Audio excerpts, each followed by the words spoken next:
ప్రయత్నం. మనం ఏదైనా లక్ష్యాన్ని, గమ్యాన్ని పెట్టుకున్నప్పుడు దానికోసం చేసేదే ప్రయత్నం. ఈ ప్రయత్నం చేయటంలో మనం గమ్యాల్ని, లక్ష్యాల్ని సాధిస్తే సరే ఆనందం, సంతోషం దొరుకుతుంది. ఈ ప్రయత్నం ఎన్నిసార్లు చేయాలి? ఎన్నిసార్లు చేసి వదిలేయాలి? అని సందేహం వచ్చినప్పుడు మనకి సమాధానం ఏం చెప్పుకోవాలంటే, ఏదైనా ఒక గమ్యాన్ని, లక్ష్యాన్ని పెట్టుకున్నప్పుడు సాధించేంత వరకు ప్రయత్నం చేయవలసిందే. అంటే సాధించడమే ప్రయత్నం యొక్క లక్ష్యం కావాలి. ఏదైనా మనకు లక్ష్యం పెట్టుకున్నప్పుడు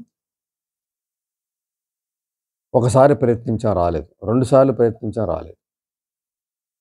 4, 5 సార్లు, 10 సార్లు ఎంత ప్రయత్నించినా రావటం లేదు. అన్నప్పుడు మనసు వ్యతిరేకంగా ఆలోచించే అవకాశం ఉంది. బలహీనమైన మనస్కుల యొక్క మనసు ఇంక చాలులే, నీకు అర్హత లేదనో, నీ వల్ల అవ్వదనో,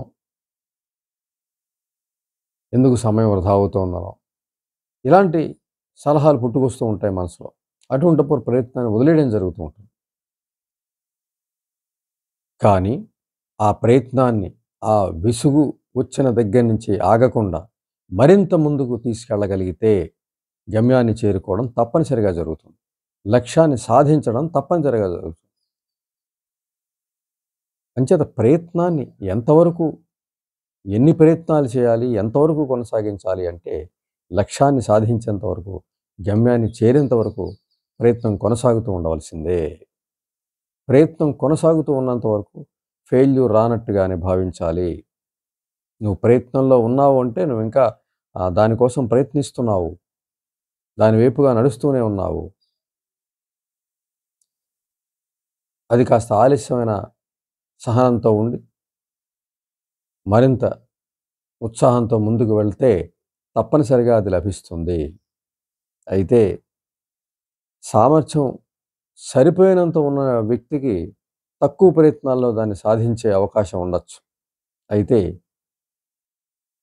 సామర్థ్యాలు తక్కువ ఉన్న వ్యక్తి ప్రయత్నాలు ఎక్కువ చేయాల్సిన అవసరం ఉంటుంది.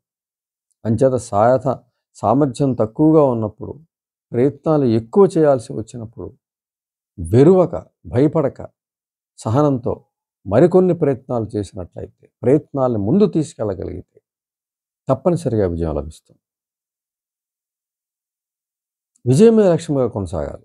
అంతే తప్ప నేను ఇన్ని ప్రయత్నాలు చేస్తాను, రాకపోతే వదిలేసి మరొక ప్రయత్నంలోకి వెళ్తాను అంటే ఇలా జీవితకాలం కూడా ఏదో దానికి ప్రయత్నిస్తూ ఉండడం అవుతుంది తప్ప ఏది కూడా గమ్యం చేరే అవకాశం ఉండదు. అనేక రకాలుగా, అనేక విషయాల్లో ప్రయత్నించే వైఫల్యం మిగులుతుంది తప్ప ఏదీ సాధించే పరిస్థితి ఉండదు. అంచేత ఏదైనా ఒక లక్ష్యాన్ని నిర్దేశించుకున్నప్పుడు అన్ని కోణాల నుంచి ఆలోచించి ప్రయత్నాన్ని మొదలుపెట్టినప్పుడు ఆ ప్రయత్నం విఫలమవుతున్న కొద్దీ మరింత ఉత్సాహాన్ని పెంచుకోవాల్సిన అవసరం ఉంటుంది. మరింత ఉత్సాహంగా ప్రయత్నాన్ని కొనసాగించాలి. అలాంటి సమయంలో మనకి తప్పనిసరిగా సహనం ఉండాలి, ఓర్పు ఉండాలి, అలాగే నమ్మకం ఉండాలి. ఇవన్నీ మన మనసులో మనం ప్రతిక్షణం కూడా గుర్తు చేసుకున్నట్లయితే ప్రయత్నాలు ముందుకెళ్ళగలిగితే తప్పనిసరిగా సాధించే అవకాశం తప్పనిసరిగా ఉంటుంది. అంచేత ఎన్నిసార్లు ప్రయత్నం చేయాలి అనేది లక్ష్యం కాదు, గమ్యమే లక్ష్యం. అంటే ప్రయత్నం సాధించేంత వరకు కొనసాగాలి. అయితే ప్రయత్నం ఆలస్యం అవుతున్న కొద్దీ మనం చేయవలసింది ఏంటంటే సామర్థ్యాలు ఏమన్నా తక్కువగా ఉంటే వాటిని పెంచుకోవడానికి ప్రయత్నం చేయాలి. శ్రమ ఏమన్నా సరిపోకపోతే శ్రమ పెరిగే విధంగా ప్రయత్నం చేయాలి. ఏది తక్కువ అవుతుందో అనేది సమీక్షించుకుంటూ ప్రతి ప్రయత్నము విఫలమైనప్పుడు ఎక్కడ విఫలమయ్యాం అనేది ఒకసారి సమీక్షించుకుని ఆ రంగంలో మరింత కృషి చేసినట్లయితే తప్పనిసరిగా ఈ ప్రయత్నాలు ఫలించి చక్కగా గమ్యాన్ని చేరే అవకాశం ఉంటుంది. ఎవరు గమ్యం చేరినా, ఎవరు విజయం సాధించినా, ఈనాడు సమాజంలో ఎటువంటి విజేతల్ని మనం తీసుకున్నా, ఆయా రంగాల్లో ఉన్న విజేతలు ఎవరిని తీసుకున్నా వాళ్ళు విజయం సాధించే వరకు ప్రయత్నాన్ని వదలకుండా ఉండడమే కారణం. ఆ సహనం, ఆ ఓర్పు, ఆ శ్రమశక్తి, ఆ పట్టుదల, వదలని కృషి ఇవన్నీ కూడా విజయానికి కారణమవుతాయి. వారందరిలో అవి ఉండడం కారణంగానే విజేతలుగా నేడు నిలబడ్డారు వాళ్ళు. అంతే తప్ప ప్రయత్నాన్ని వదిలేసిన వాళ్ళు, కొన్ని ప్రయత్నాల తర్వాత విసుగు చెందిన వాళ్ళు సామాన్య జీవితంలో కొనసాగుతూ ఉంటారు.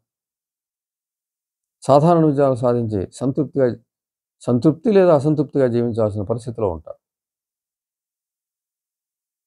కానీ నైపుణ్యం ఉన్న వ్యక్తి ముందుకే వెళ్తాడు. ముందుకు వెళ్ళి విజయం సాధిస్తాడు.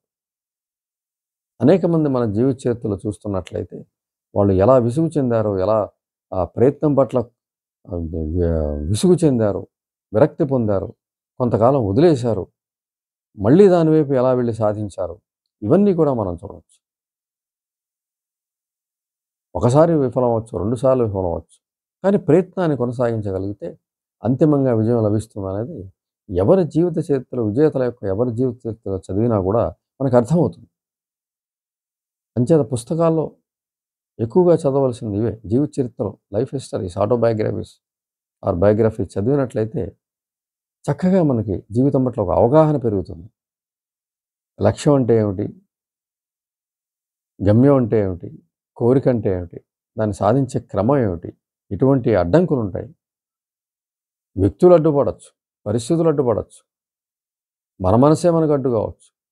ఇవన్నీ కూడా అధిగమించాల్సిన అడ్డంకులు అనే విషయం తెలుస్తుంది మనకి విజయం సాధించిన వ్యక్తుల యొక్క జీవిత చరిత్రలో చదివితే. అంచేత ఏ అడ్డంకులు లేకుండా నీకు విజయం వచ్చేది, సాఫల్యత లభించదు. శ్రమపడాలి, కష్టపడాలి, ప్రయత్నాన్ని కొనసాగించాలి. ఇవన్నీ చేస్తేనే అంతిమంగా విజయం లభిస్తుంది. అందుకే అది గొప్ప ఆనందాన్ని ఇస్తుంది, గొప్ప ఆత్మవిశ్వాసాన్ని ఇస్తుంది.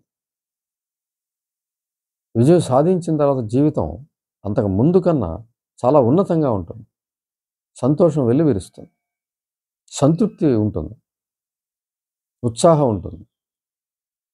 ఒక విజయం అనేక మానసిక సమస్యల పోరాటంగా కూడా భావించవచ్చు. ఏవైనా విజయాలు సాధించినప్పుడు అనేక మానసిక సమస్యలు నుంచి బయటపడవచ్చు కూడా. అంచేత ఒక విజయం అనేది మందులా పనిచేస్తుంది మనసు మీద. అంతకుముందు ఉన్న చిన్న చిన్న మానసిక సమస్యలు ఏమైనా ఉన్నట్లయితే అవి ఆ విజయం తాలూకు ఆనందంలో, సంతోషంలో కొట్టుకుని పోయే అవకాశం ఉంటుంది. మనసు ప్రశాంతంగా ఉండే అవకాశం ఉంటుంది. ఏ సమస్య లేకుండా ఉండే పరిస్థితి ఉంటుంది. అంచేత విజయం ఎవరికి దొరుకుతుంది అంటే ప్రయత్నాన్ని కొనసాగించే వారికే దొరుకుతుంది, వదిలేసే వాళ్ళకి దొరకదు. అంచేత ప్రయత్నం ఎన్నిసార్లు చేయాలి అనేది లెక్క కాదు, విజయం సాధించేంత వరకు చేయాలి. ఆ ఓర్పు ఉండాలి, సహనం ఉండాలి. ఎప్పుడు వస్తుందంటే పెట్టుకున్న లక్ష్యం సరిగ్గా ఉన్నప్పుడు, పెట్టుకున్న వ్యక్తికి తన జీవితం పట్ల తనకి ఆసక్తి ఉన్నప్పుడు, తనని తను నిరూపించుకోవాలనుకున్నప్పుడు, తన శక్తి సామర్థ్యాలు ఉన్నాయి అని నమ్మినప్పుడు, లేకపోతే అవి పెంచుకోగలను అని నమ్మినప్పుడు తప్పనిసరిగా ఆ వ్యక్తి కృషి కొనసాగుతుంది. అలాగే ఆ వ్యక్తి చివరికి సాధిస్తాడు. సాధించిన తర్వాత గుర్తించబడతాడు, నిశ్శబ్దంగా పనిచేసుకుపోతాడు. విజయమే అతన్ని అందరికీ పరిచయం చేస్తుంది, అందరినీ దగ్గర చేరుస్తుంది. పోరాటం ఒంటరిగానే చేస్తాడు, విజయం మాత్రం అందరినీ అతని దగ్గరికి చేరుస్తుంది. ఎందుకు అంటే అతని సహనం, అతని ఓర్పు, అతని ఎత్తుగడలు, అతని వ్యూహం, అతని ప్రయత్నం కొనసాగించగల సామర్థ్యం ఇవన్నీ కూడా అందరికీ అనుసరణీయం కాబట్టి అటువంటి విజేతల యొక్క సాన్నిధ్యం కోరుతూ ఉంటారు. అంచేత ఏదైనా సాధించాల్సుకున్నప్పుడు ప్రయత్నాలు లెక్క లేకుండా ప్రయత్నాన్ని కొనసాగిస్తూ ఉన్నట్లయితే, విజయం సాధించేందుకు కొనసాగిస్తున్నట్లయితే విజయం సంప్రాప్తిస్తుంది, ఆనందం సంప్రాప్తిస్తుంది, దొరుకుతుంది. అంచేత ప్రయత్నాలు ఎన్ని అనేది లెక్క లేకుండా ఒక లక్ష్యాన్ని పెట్టుకున్నప్పుడు సాధించే విషయాన్ని దృష్టిలో పెట్టుకుని ప్రయత్నాలు ఎన్ని విఫలమైనా మనసుని దిటవపరుచుకుని ధైర్యాన్ని కూడా తీసుకుని నిశ్శబ్దంగా బాధ్యతగా పనిచేసుకుంటూ ముందుకు వెళ్ళినట్లయితే అంతిమంగా విజయం తప్పనిసరిగా లభిస్తుంది.